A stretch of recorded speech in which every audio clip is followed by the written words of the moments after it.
While I was closing $1 million deal in Seattle, my phone buzzed. Mom's voice was shaking, almost breaking.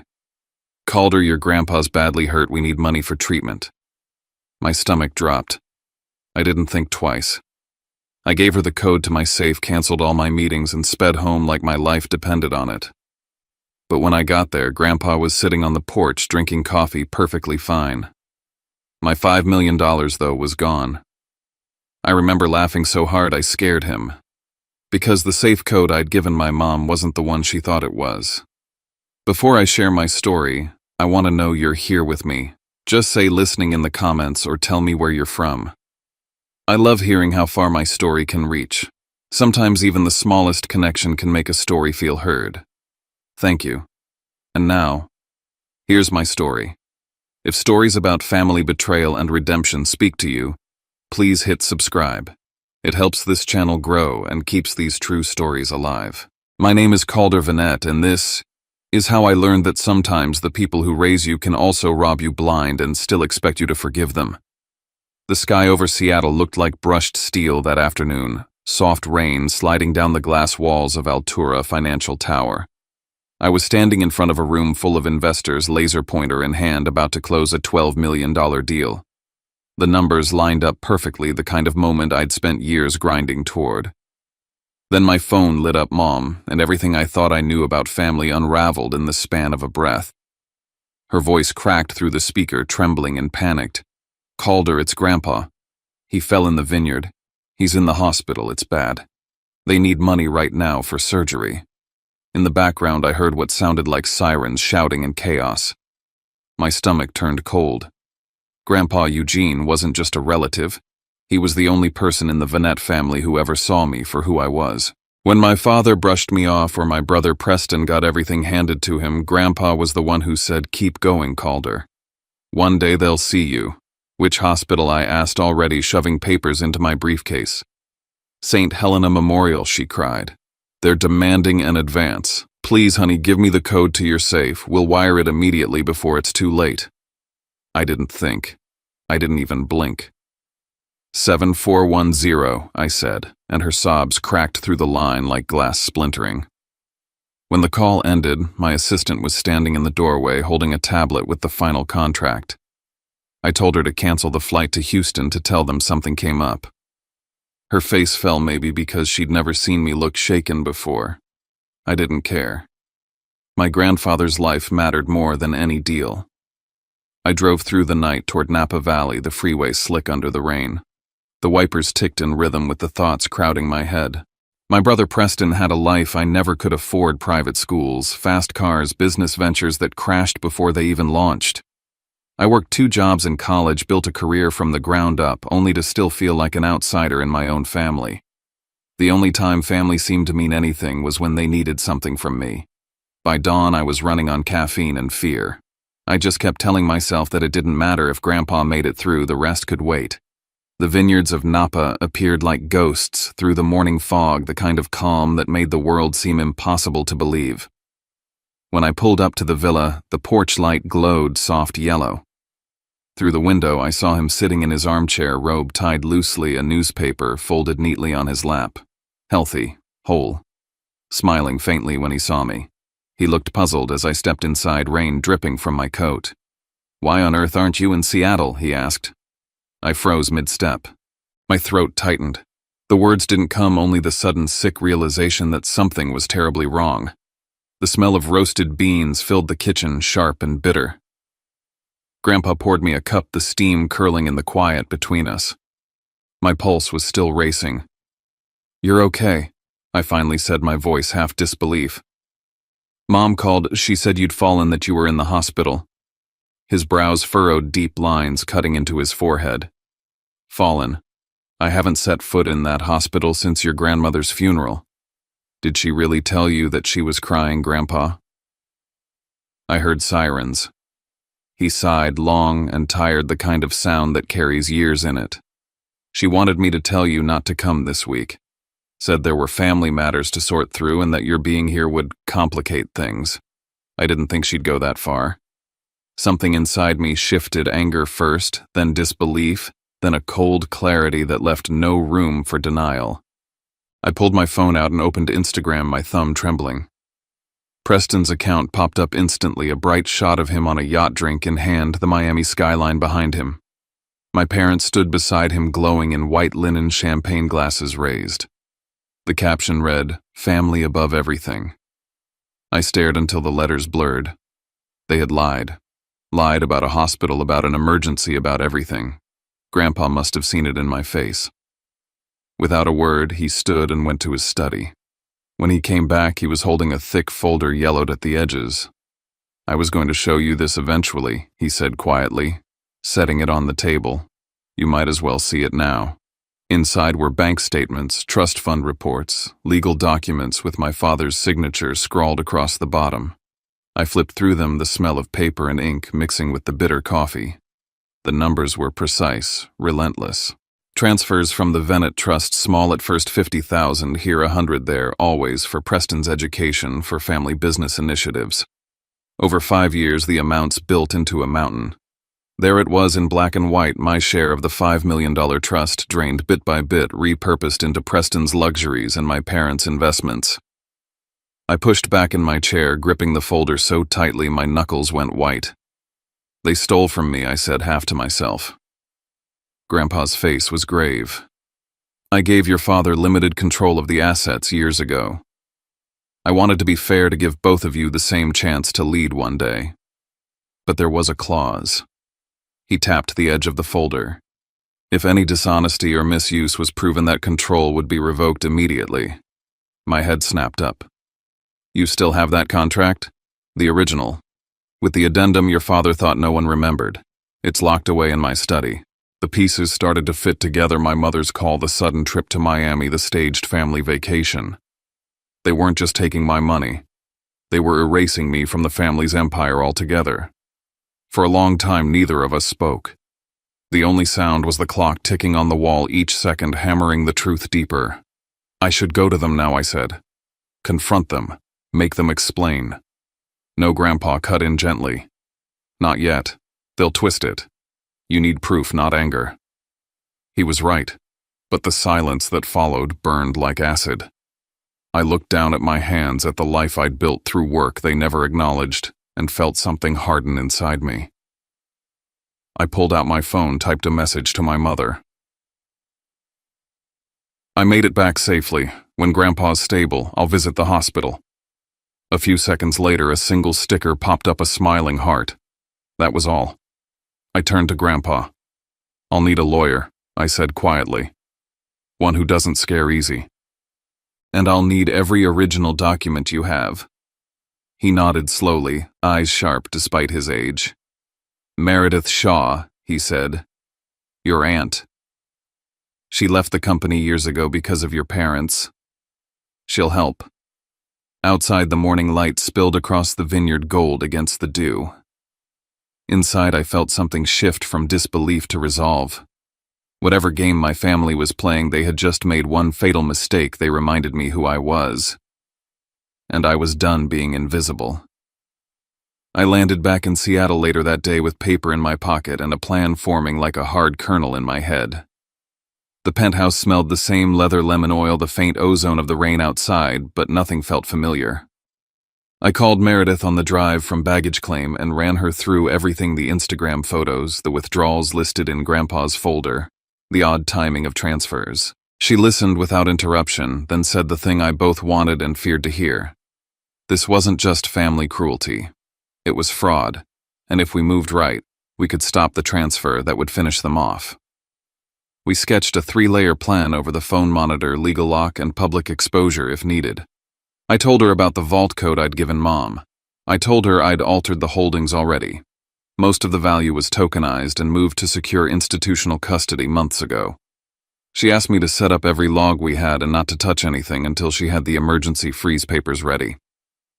I agreed, but I also knew how fast they moved when they wanted to. Back at my place, I found the study exactly as I'd left it, except for the small improvements I'd asked for after the college years of barely sleeping: a hidden wall panel, a biometric console, a cluster of miniature cameras trained on the safe. I ran the system checks and armed the motion sensors. The safe was the old one Grandpa had joked about when I was a kid, the kind that felt like a relic. Behind its face, however, I'd installed a decoy compartment and slipped in a clean USB-labeled trust ledger. The real assets were away encrypted and untouchable, but the family didn't know that. They'd been trained to look for cash and paper. That's how human greed still likes to feel its prize. Meredith texted an ETA for her lawyer's office. She'd loop in a judge file for a temporary restraining order and reach out discreetly to 3 major shareholders who still cared about the company's reputation. I set up automatic exports from the vault cameras to upload to a private server and scheduled a conditional alert to send footage to Meredith and to the shareholders if any movement occurred. Then I sat back and waited, which is the hardest part when every minute feels like a decision. The logs pinged while I was packing a small bag. A fingerprint scan time-stamped in the early morning hours. The access was by proximity and biometrics, my mom's fingerprint. My stomach dropped in a way that felt almost physical. The feed showed them my father wide-eyed, my mother smiling too hard, both of them working the lock with the code I'd given. They moved like professionals who'd practiced their roles. They laughed when the compartment clicked and hugged each other as if victory were a thing to celebrate. Preston's voice came through on a hurried call. "It's done." The words in the recording were casual, almost bored, and in that boredom I heard the cruelty. What they didn't know was that the USB was a live breadcrumb. It contained a simple program that streamed the exact view of the safe's inner cavity back to a server only I controlled, time-stamped and logged. Every second of them taking the fake bundle, stashing it in an overnight bag, loading it into the car was captured and unreadable to anyone who tried to open the drive without my key. I pushed the footage to Meredith within minutes, and she emailed back instructions. File the emergency freeze, notify the brokerage cops, do not confront them alone, and most important, prepare to go public if the bank stalls. I also set the conditional emails to send the video to 3 major shareholders if any wire transfers over a low threshold were attempted. If they tried to launder money out of the country, the people who actually cared about the business's long-term value would see it and react. When I drove back to Napa that night, I felt less like a son and more like someone setting a trap for a snake he used to call family. I laid out the evidence on Grandpa's kitchen table, screenshots of the yacht, the withdrawals camera stills from my vault. "I won't do this at home," I told him. "I'll take it where it can't be disputed." His hand found mine across the folder, fingers thin and warm. "Where?" he asked. I said the word, and he nodded. The idea of Miami felt obscene, a resort full of people to witness the spectacle, a gala where they'd try to tie off their crime with champagne and speeches. If we could stop the money before it left the country and show the world the tape of them taking the fake bundle, we could both freeze the transfer and royal their image in a way that would make banks and shareholders step back. It was ruthless, but the law can be ruthless too. The vines outside the kitchen window swayed in the wind, and I felt for the first time since the call like I had an edge. We flew down to Miami with the folder and the original contract tucked into a briefcase Grandpa refused to put out of his sight. Meredith worked the phones on the way, court clerks, the judge she could count on, and a handful of journalists who had covered corporate scandals before. The resort where the family planned the announcement was all glass and palms, a place designed to make the wealthy feel immortal. They had invited investors, local dignitaries, and every paper that mattered in hospitality circles. My parents had never been more careful about appearances, which made them vulnerable in the way anyone who worships image always is. Meredith and I split tasks the moment we landed. She finalized the emergency filings and phoned the bank relations officer. I walked the perimeter of the ballroom and mapped camera angles and vantage points. In the back of my mind, I kept watching the footage from the vault, the loop we'd preserved, because proof is a stubborn thing when you want people to stop believing what they want to believe. At her office in San Francisco, Meredith had found one more troubling item, a pending transfer for $1.2 million that was about to be authorized from the trust. If that transfer cleared, the offshore account would receive funds and our leverage would collapse. She told me bluntly that if the money moved, the legal path would narrow to civil suits that could take years. We had to hit them in the one place they couldn't afford to have tarnished their reputation in public and with shareholders. We worked through the night on 3 parallel tracks. First, Meredith filed the emergency order to freeze any transfers and requested expedited hearings.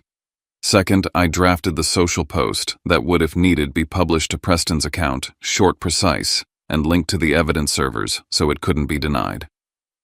Third, Meredith sent discreet notes to 3 key shareholders asking them to withhold approvals at the gala until the company clarified the discrepancies. This was surgical, designed to create a chain reaction that would force the bank to pause and the guests to question what they'd been told. While we planned, an unexpected call came from my mother. Her tone was low-controlled in a way that tasted like threat more than reason. "You're making a mistake," she said. "The money is safe. If you keep pushing, we stop being a family." I heard the practiced guilt in it, the manipulator's lullaby. I told her flat and cold, "Family ended the day you lied about Grandpa." She didn't respond, only a silence that felt like a presence. After the call, I told Meredith to be careful, information was already leaking. Someone inside her firm had flagged the emergency filing, and the bank had slowed our request. The morning of the gala, the ballroom glittered under chandeliers, but everything felt fragile, like a glass actor about to step into stage light. Guests sat while servers polished silver and staff adjusted name cards. Preston stood at the edge of the stage like a man waiting for validation he hadn't earned.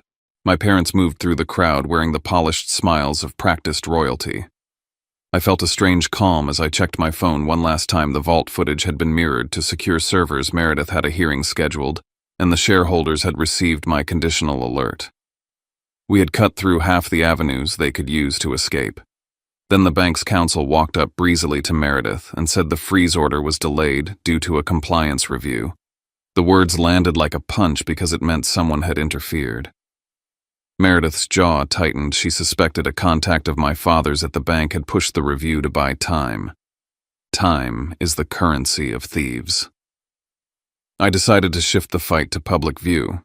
If they could slow the law, they could not slow public outrage, at least not without huge reputational cost.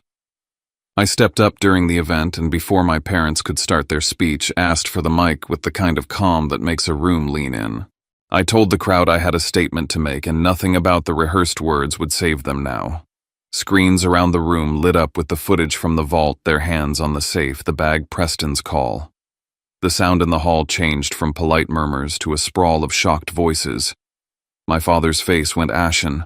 My mother's practiced smile cracked. Guests who had flown in to honor a legacy now watched that legacy unravel in real time. The shareholders whispered into their phones. The host's PR team scrambled, but the dominoes were already falling. After I finished, Meredith handed Grandpa the original contract and read aloud the clause that revoked managerial control if misuse was proven. The room, which had come to celebrate an heir, sat stunned as the legal reality took hold. Someone in the crowd whispered that the headlines were already trending. I watched my parents' expressions, not with victory, but with a cold acknowledgement that a life built on curated perfection had been seen fully without filter for the first time. Outside, the Miami sky was bruised with the coming night, and inside the resort, the mask they had worn for years slid off under the pressure of what I had done. The ballroom shimmered like a glass cage, every surface reflecting golden light and expensive deceit. The jazz band played low, polite melodies as guests in designer suits clinked their glasses under the massive chandelier. The banners behind the stage read, "Legacy in Motion," and the crowd waited for the announcement, the official passing of the Venet Empire from Ronald to his favored son Preston. I walked in through the back doors just as the cameras began to roll. Heads turned, whispers moved through the crowd like static. My father froze mid-smile. My mother's hand gripped his arm, her knuckles white. Preston looked lost for a moment, unsure whether to grin or panic. I smiled as I approached the podium. "Good evening," I said, taking the microphone. "It's an honor to witness this grand transfer of power. What a beautiful way to celebrate the death of a family's honor." A few guests laughed, thinking it was some strange joke. Then the lights dimmed and the massive screen behind me came to life. On it, the security footage rolled my parents standing in front of my safe, entering the code 72410, pulling out a bag and embracing like two thieves who'd just beaten fate. My father's voice carried over the ballroom's speakers. "That's it. Transfer the resort to Preston tomorrow." The silence that followed was suffocating. Champagne glasses froze mid-air. My mother's face drained of color. My father lunged for the microphone. "This is a fabrication," he shouted, his voice cracking. "An edited stunt meant to humiliate us." I let him speak, then flicked to the next slide, close-up scans of the transaction records, each stamped with his signature and fingerprint verification. "Forgery," I asked quietly. "Tell them that again." All eyes swung between us. My mother's lips trembled.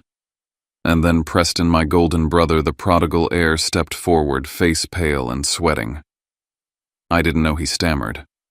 "Mom told me Grandpa wanted to gift me the resort." I didn't. Preston, my father, barked, his voice slicing through the air. But it was too late. The crowd believed what it saw. The live stream had already gone viral. Phones were raised, people recorded, whispered, gasped. On social media, the tag "Beats Venet Scandal" began climbing within minutes. One of the shareholders, Mr. Dunley, an old friend of Grandpa's, was already on his phone calling his attorney to halt the transfer immediately. The ballroom felt smaller, denser, as if every lie that had ever been told inside the family had gathered into the air, finally visible to everyone. My mother tried one last smile, trembling. "Please," she whispered. "Calder, you're making a scene." "No," I said softly, turning to the crowd. "I'm making history." And then Meredith stepped through the door, her presence cutting through the chaos like a blade. She carried a leather folder, walked straight to Grandpa, who stood in the corner steadying himself with a cane. She handed him the original contract, its edges creased but still bearing the notary seal. Grandpa's voice trembled slightly but carried through the hall. "According to the founding agreement, any breach of trust results in immediate forfeiture of control. As of this moment, I am activating that clause." People gasped. Reporters jotted notes, cameras flashed, and the PR staff scrambled to pull curtains across the walls. A murmur grew into a roar as security and two financial officers moved toward my parents. Outside, sirens began to echo down Collins Avenue, the financial police already tipped off by Meredith. The jazz band had stopped playing. The guests drifted back toward the exits, whispering as if they'd witnessed a public execution. I stood in the middle of it all, holding a glass of wine that trembled faintly in my hand. The sweet burn of victory didn't come. All I felt was the weight of what I'd just begun. This wasn't an ending. It was the first strike of the real storm. Morning light filtered through the glass walls of the Venet Resort's boardroom, turning the ocean outside into shards of silver. The table was long and cold, lined with faces that once praised my father. Now they watched in silence. At the head of the table sat two federal auditors, calm and unreadable. Grandpa was beside me, his hands clasped on his cane. Meredith had stacks of files open before her. My father looked smaller than usual in his crisp navy suit, but his voice was still sharp. "My son fabricated this nonsense," he said. "He's always resented our success. He hacked the systems, doctored the footage, and now he wants to destroy his family's name." I met his eyes. "If that video was fake, explain why every withdrawal matches the dates Mom was posting pictures from the Bahamas." A ripple went through the room. My mother sat stiffly beside him, her hands clenched in her lap. One of the auditors asked if there was anyone else with relevant information. For a moment, no one moved. Then a trembling voice spoke from the back of the room. It was Martin, the senior accountant who had worked under my father for years. He stood up, pale and shaking a sealed envelope in his hand. I can't keep this anymore," he said, laying it on the table. "These are copies of falsified invoices Mrs. Venet approved. I was told they were part of a reimbursement structure, but the amounts never added up. I've saved everything." The air turned heavy. My mother's breath hitched. "Martin, don't do this," she whispered, but he kept his eyes down. The auditors took the envelope, glancing at each page. The sound of paper rustling was deafening. Preston buried his face in his hands. "I don't want the resort," he said suddenly, his voice breaking. "I never earned it. I don't even know what it stands for anymore." He looked at me through tears, and for a second I saw him as a frightened child again, the same boy I used to cover for the one who got everything because I couldn't say no. I wanted to hate him, but all I felt was pity. Then my parents began arguing, words overlapping, accusations spilling like acid. My father blamed my mother for being careless. My mother snapped that it was his greed that ruined them. The room erupted until the sound of a chair scraping broke it apart. Grandpa had tried to stand gripping the table for balance, but his body gave out. He collapsed before anyone could reach him. "Grandpa," I shouted, rushing to his side. His breathing was shallow, his skin ashen. Someone called for help, and within seconds the sound of an ambulance siren filled the air outside, shrill, identical to the fake one my mother had played through the phone that day. The echo of it twisted my gut. As paramedics lifted him onto a stretcher, he opened his eyes just long enough to squeeze my hand. "Don't let them take our name down with them," he whispered. When the doors closed behind him, silence fell again.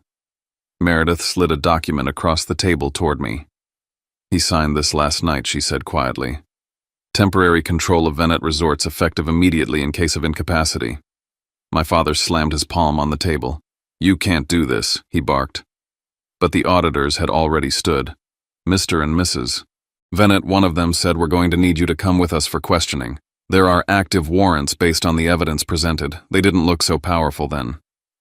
My mother's eyes darted between me and the folder in front of me, her expression caught between fear and disbelief.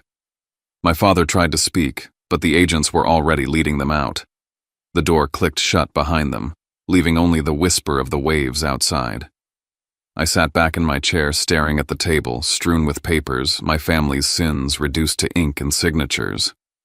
My hands were shaking, though I didn't realize it until Meredith touched my arm. "They stole my money," I said softly, almost to myself. But what they couldn't take was his faith in me. Outside, the morning storm rolled across the bay, thunder rumbling over the skyline.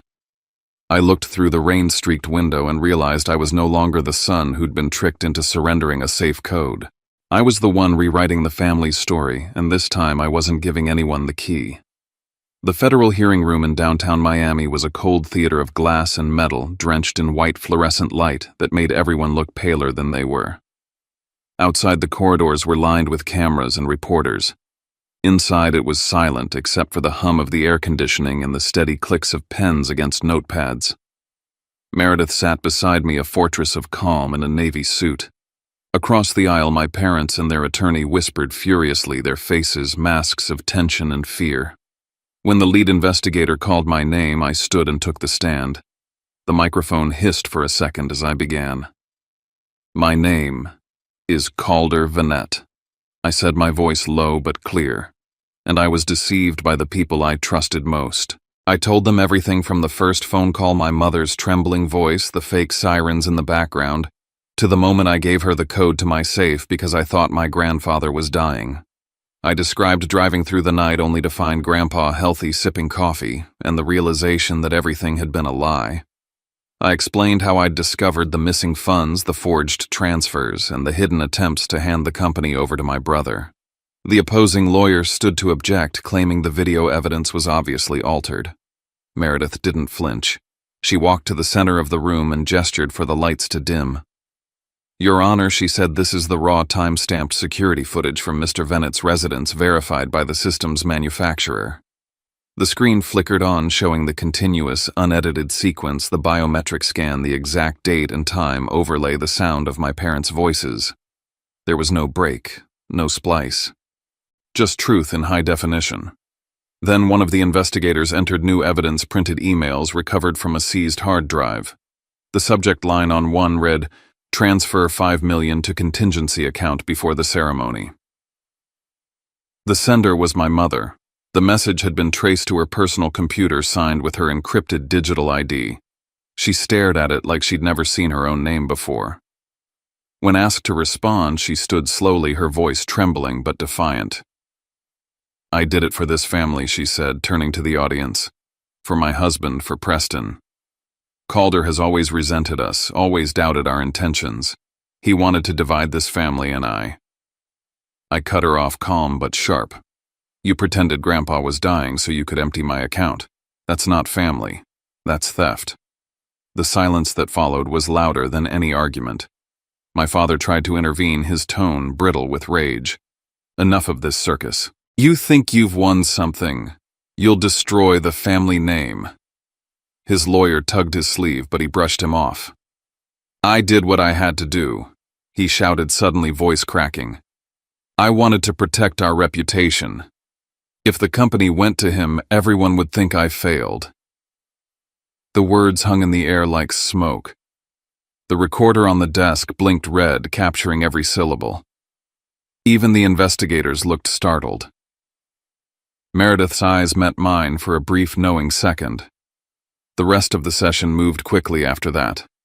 The panel recessed for 10 minutes, then returned with an interim ruling all Venet family assets would be frozen until the final decision and temporary control of Venet Resorts would pass to me under federal supervision.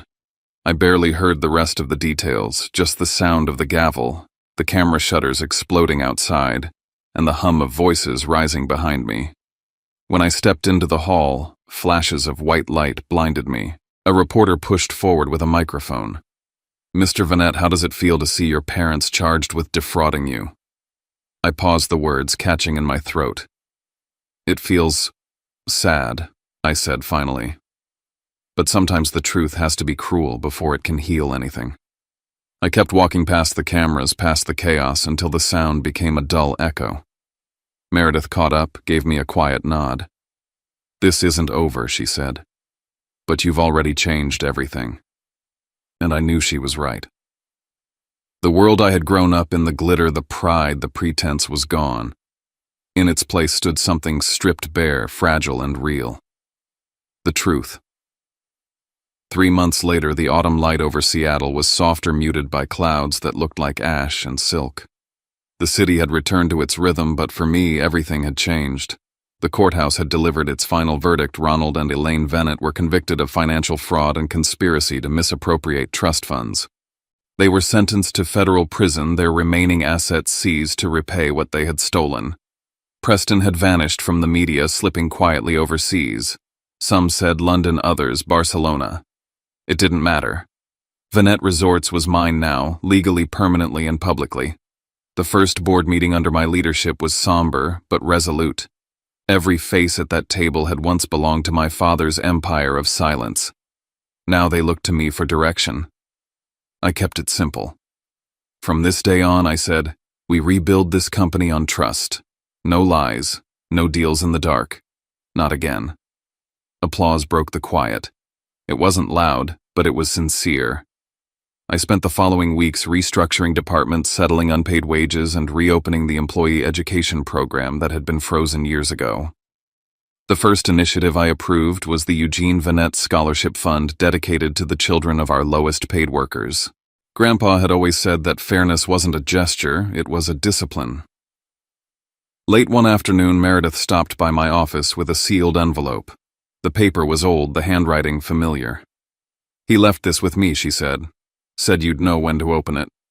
Inside was a photocopy of the company's very first charter, signed in ink so faded it looked like smoke. Attached was a note from Grandpa, written in his neat slanted script. "They can take the fortune Calder, but if you keep your integrity, the fortune will find its way back to you." I set the letter on my desk and stared at it for a long time. He had known how this would end. Maybe he'd even been preparing me for it all along. That night, as the city glowed beneath the rain, I received a message from an unknown number. "Preston. I don't want the money." It read, "I just hope someday you can forgive me." I didn't reply. I saved it in a private folder labeled History. Some things don't need answers. They just need to stop bleeding.